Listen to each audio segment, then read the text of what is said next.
ဒီကနေ့ကျွန်တော်တို့ WLH Scatter Chat application tutorial ကနေတော့ကျွန်တော်တို့အပိုင်း9အနေနဲ့ပေါ့နော်ကျွန်တော်တို့ပုံမှန်ကြပန်းကြနေတဲ့ခေါင်းစဉ်တို့အညွှန်းတို့ကိုကျွန်တော်တို့ဘယ်လိုဖြုတ်မလဲကျွန်တော်တို့နှစ်သက်တဲ့အညွှန်းအသစ်ဘယ်လိုတက်မလဲပြီးတော့တဲ့ခါကျတော့ကျွန်တော်တို့မြန်မာလိုမျိုးအညွှန်းကိုဘယ်လိုတက်လို့ရမလဲဆိုတဲ့ဟာကိုရှင်းလင်းပြတော့မှာဖြစ်ပါတယ်ဆိုတော့ဒီကနေ့ကတော့ကျွန်တော်တို့ example data နဲ့ပဲကျွန်တော်တို့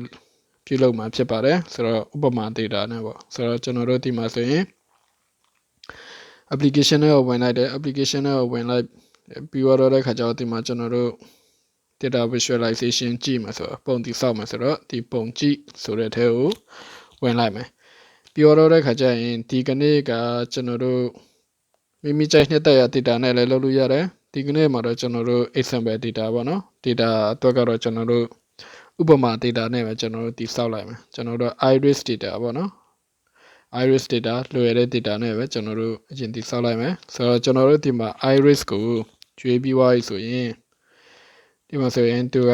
ကျွေးပြီးသွားတဲ့ဒီထဲမှာကျွန်တော်တို့ column name ပေါ့နော် column name ကြီးကျွေးချယ်စရာရရှိမှာဖြစ်ပါတယ်ဆိုတော့ဒီမှာကျွန်တော်တို့ဆင်လိုက်ပဲ h menu ကို sepal length ထားတယ်ပြီးတော့ခါကျ y menu ကို sepal width ထားလိုက်တယ်ကြိုင်နှစ်သက်ရထားလို့ရတယ်ဆိုတော့ဒီကနေ့ကကျွန်တော်တို့ခေါင်းစဉ်တွေကိုပဲဘယ်လိုလိုမျိုးလုပ်လို့ရလဲခေါင်းစဉ်တွေကိုဘယ်လိုဖြောက်လို့ရလဲဆိုတဲ့ဟာကိုအဓိကထားသွားမှာဖြစ်ပါတယ်ဆိုတော့ဒီမှာဆိုရင်ဒီနှစ်ခုထားပြီးတော့ကျွန်တော်တို့အမည်နာမနည်းနည်းပြည့်စုံသွားရအောင်ကျွန်တော်တို့အမည်နာမ data ထဲမှာကျွန်တော်တို့ဒီမှာ species တစ်ခုပါတယ်အမည်နာမပေါ့နော်ဆိုတော့အဲ့ဒါလေးကိုကျွန်တော်တို့ပေးလိုက်မယ်ပြီးတော့တဲ့ခါကျရင်အောက်ဆုံးကိုသွားမယ်ကျွန်တော်တို့ပုံထုတ်လိုက်မယ်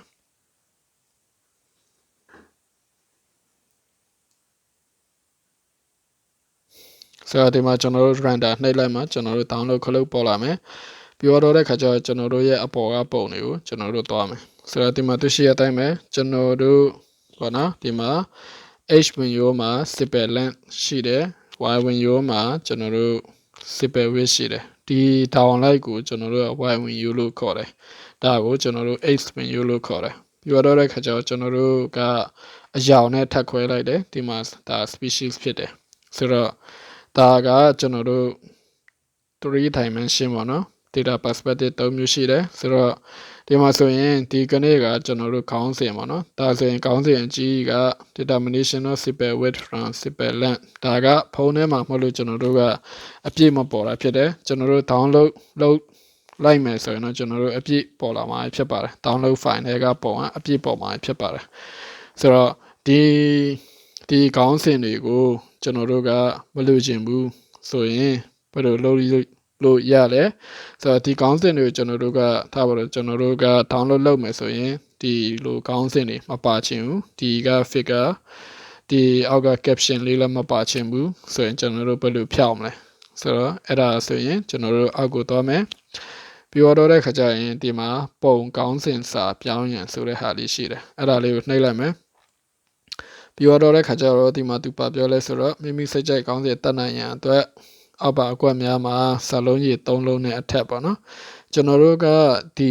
သူ့ဘာသူကြုံရကြပန်းကြနေတဲ့ခေါင်းစဉ်ကိုကျွန်တော်တို့ကမလိုချင်ဘူးဆိုရင်သူ့အတွက်ကိုဒီထဲမှာကျွန်တော်တို့ space ပေါ့နော် space 3ခါ space 3ခါမှာကျွန်တော်တို့ space 4ခါလောက်ပေးလိုက်မယ်ပြီးတော့တဲ့ခါကျတော့ကျွန်တော်တို့ခေါင်းစဉ်ပြီးသွားပြီကျွန်တော်တို့ sub title မှာလည်းကျွန်တော်တို့4ခါလောက်ပေးလိုက်မယ်ပြီးတော့ caption မှာလည်းကျွန်တော်တို့ဒီမှာ4ခါ3ခါ4ခါလောက်ပေးလိုက်မယ်ပြီးတော့တဲ့ခါကျရင်ဒီမှာဒါကျွန်တော်တို့ပြန်တော့ထပ် run လိုက်မယ်ပုံပြန်ထုတ်လိုက်မယ်ဒီမှာဆိုရင်သူရှယ်အတိုင်းပဲသူကပုံကဒီမှာဘာမှမရှိတော့ဘူးပဲဖြစ်တယ်ဆိုတော့သူ့ရဲ့သဘောတရားကျွန်တော်တို့ space bar ပေါ့နော် space bar ပဲပေးလိုက်ဘာစာလုံးမှမရှိတော့ဘူးဆိုတော့ဒီဟာဆိုရင်ကျွန်တော်တို့ဒီဟာကိုကျွန်တော်တို့ download လုပ်လိုက်မယ်ဆိုရင်ဒီပုံစံတိုင်းကိုကြာလာမှာဖြစ်ပါတယ်ကျွန်တော်တို့ခေါင်းစဉ်အတွက်စိတ်ပူစရာမလိုတော့ဘူးဆိုတော့ဒါကကျွန်တော်တို့ခေါင်းစဉ်ကိုကြုံရကြပန်းဖြစ်နေတဲ့ခေါင်းစဉ်ကိုကျွန်တော်တို့ဖျောက်ခြင်းဖြစ်တယ်နောက်တစ်ခုကကျတော့ကျွန်တော်တို့အညွှန်းအသစ်တက်မယ်ပေါ့နော်ဆိုတော့ကျွန်တော်တို့အညွှန်းအသစ်တက်မယ်ဆိုရင်လည်းအဲ့ဒီအောက်မှာပဲဆိုတော့ ဒီမှာဆိုရင်ဒီစာဒီအကုန်လုံးဒါဆိုရင်ဒါကျွန်တော်တို့ဖြည့်ထားတာရှိတယ်ဆိုတော့ဒီဟာတွေအကုန်လုံးအစအဆုံးပြန်ဖြစ်ချင်တယ်ဆိုရင်ဒီမှာပုံကောင်းတဲ့စာအလုံးကိုကျွန်တော်တို့ဖြတ်မိဆိုတဲ့ဟာလေးကိုကျွန်တော်နှိပ်လိုက်မယ်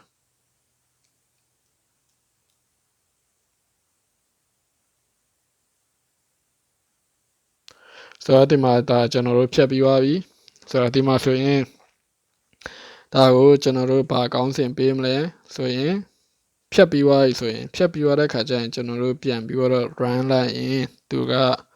ကြပန်းပေါ့နော်ကြပန်းကောင်းစဉ်ပြန်ပြီးတော့ထွက်လာမှာဖြစ်တယ်ဆိုတော့ဒီမှာဆိုရင်သူက spelling ရှိတယ် spell which ရှိတယ် species ရှိတယ်ဆိုတော့ကျွန်တော်တို့ကဒီအပေါ်ကကောင်းစဉ်မလို့ရှင်ကျွန်တော်တို့ကောင်းစဉ်ကိုကျွန်တော်တို့ပါတာကျွန်တော်တို့ရေးမယ်ဆိုတော့ကျွန်တော်တို့ဆက်နွယ်ချက်အင်္ဂလိပ်လို့ဆိုရင်ကျွန်တော်တို့ဆက်နွယ်ချက်ပေါ့နော် relationship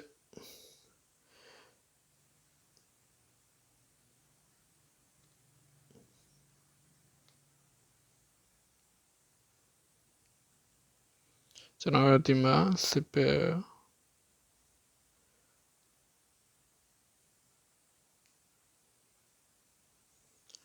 ဆိုတော့ဒီဟာကိုကျွန်တော်တို့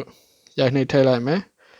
subtitle အတွက်ကိုကျွန်တော်တို့ကမလို့ခြင်းလို့ကျွန်တော်တို့ space bar 3 ခါလောက်ပဲကျွန်တော်တို့ပေးလိုက်မယ်ပြောတဲ့ခါကျတော့ပုံ caption လည်းကျွန်တော်တို့မလို့ဘူးဆိုရင်ကျွန်တော်တို့3 ခါလောက်ပေးလိုက်မယ်ပြီးတဲ့ခါကျရင်ကျွန်တော်တို့ဒီမှာ render block ဆိုတဲ့ဟာလေးကိုကျွန်တော်တို့နှိပ်လိုက်မယ်ဒီမှာဆိုရင်သူရှိရတိုင်းပဲသူကဒီအပေါ်ကခေါင်းစဉ်လေးတစ်ခုပဲပါဝါးပဲဖြစ်ပါတယ်ဆိုတော့ဒါကကျွန်တော်တို့အညွှန်းအသစ်တက်နည်းဖြစ်တယ်ဆိုတော့နောက်တစ်ခုကကျွန်တော်တို့မြန်မာလိုမျိုးအညွှန်းတက်မယ်ဆိုတော့ဒီနေရာမှာဆိုရင်ဒါကျွန်တော်တို့ကမြန်မာလိုညွှန်းတက်မယ်ပေါ့နော်ဆိုတော့ဒီဟာကိုကျွန်တော်တို့ကောင်းစဉ်ဒီအကုန်လုံးအရင်ဖြတ်လိုက်မယ်ပြောတော့ခါကျရင်ဒီမှာကျွန်တော်တို့မြန်မာလိုမျိုးအညွှန်းတက်မယ်ဆိုတော့ဒါကိုကျွန်တော်တို့အကျန်းတက်မယ်ဆိုတော့ဒီမှာအရှိနဲ့အကျယ်ပေါ့နော်ကျွန်တော်တို့ဥပမာလေးကျွန်တော်တို့ပေးလိုက်မယ်ပြီးတော့တဲ့ခါကျရင်ပုံအတွက်ကိုလည်းကျွန်တော်တို့ကကျွန်တော်တို့တစ်ခုပေးလိုက်မယ်ရှေ့ကျယ်ပေါ့ပြီးတော့ခါကျရင်ဒီဟာအတွက်ကိုလည်းကျွန်တော်တို့ရှေ့ကျယ်ကျွန်တော်တို့ပေးလိုက်မယ်ဆိုတော့ပေးပြီးတော့တဲ့ခါကျရင်ဒီမှာကျွန်တော်တို့ကပုံထုတ်မည်ဆိုတဲ့ဟာလေးကို run လိုက်မယ်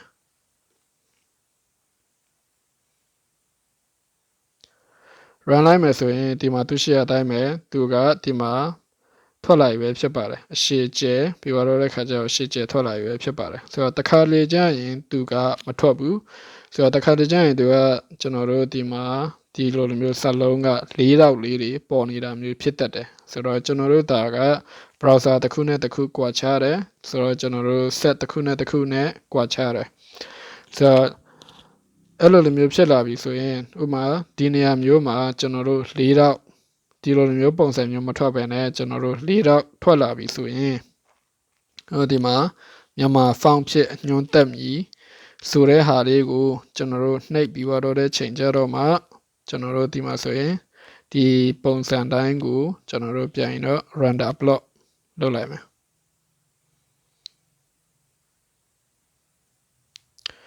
ဒီမှာဆိုရင်ဒါဆိုရင်4တောက်ဖြစ်နေတယ်ဆိုရင်ကျွန်တော်တို့ဒီမြန်မာ font ဖြစ်အညွှန်းတက်မည်ဆိုတဲ့ဟာလေးကိုကျွန်တော်တို့ပေးလိုက်မယ်ဆိုရင်4တောက်ဒီကနေပြီးတော့ဒီလိုမျိုးအမှန်ပေါ်လာမှာဖြစ်ပါတယ်ဆိုတော့ဒီဟာလေးကိုကျွန်တော်တို့ save ချင်တယ်ဆိုရင်ကျွန်တော်တို့ download လုပ်ချင်တယ်ဆိုရင်ကျွန်တော်တို့ပုံတည်ပေါ့နော်ပုံတည် download လုပ်ချင်တယ်ဆိုရင်ဒီဟာလေးနှိပ်လိုက်မယ်